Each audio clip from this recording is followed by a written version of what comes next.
Halo teman-teman, perkenalkan, saya Wahyu Ramadan. Pada kesempatan kali ini kita akan membahas tentang 24 jam bersama kelapa sawit. Wah, pasti menarik sekali ya. Baiklah, mari kita lanjut.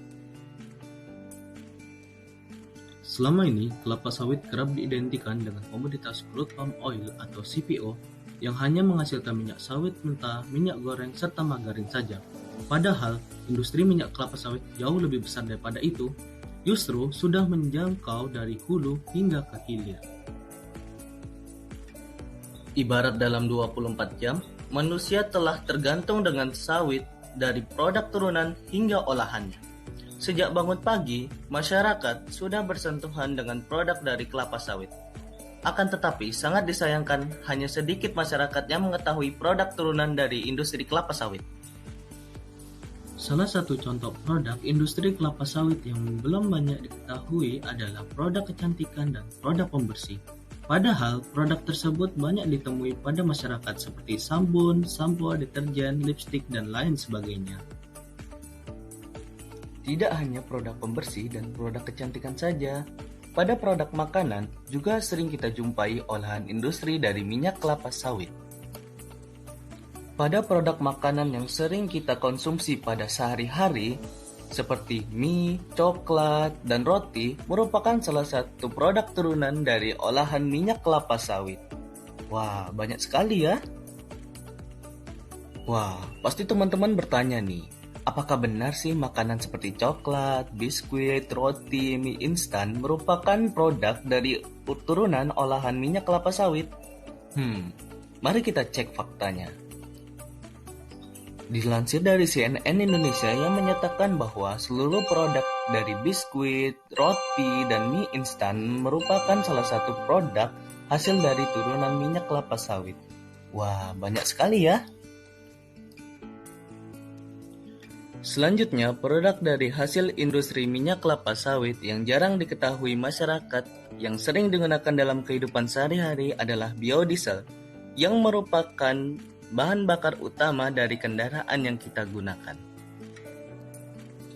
Sebagai masyarakat Indonesia, kita sebaiknya bangga karena dilansir dari website Kementerian Dalam Negeri yang menyatakan bahwa Indonesia merupakan penghasil minyak kelapa sawit terbesar di dunia. Jadi, tidak heran bahwa sebagian besar devisa negara berasal dari industri minyak kelapa sawit. Wah, banyak sekali ya rupanya produk dari hasil industri minyak kelapa sawit yang kita gunakan dalam kehidupan sehari-hari. Namun, sangat disayangkan, terdapat beberapa oknum yang ingin menghentikan laju perkembangan industri minyak kelapa sawit. Ya, kita tidak salah dengar. Terdapat beberapa oknum yang menyebarkan isu-isu untuk menekan laju perkembangan industri dari minyak kelapa sawit dan menyebabkan masyarakat kita mengalami perbedaan pendapat. Dari perbedaan pendapat masyarakat tersebutlah, maka diharapkan akan menimbulkan suatu perselisihan.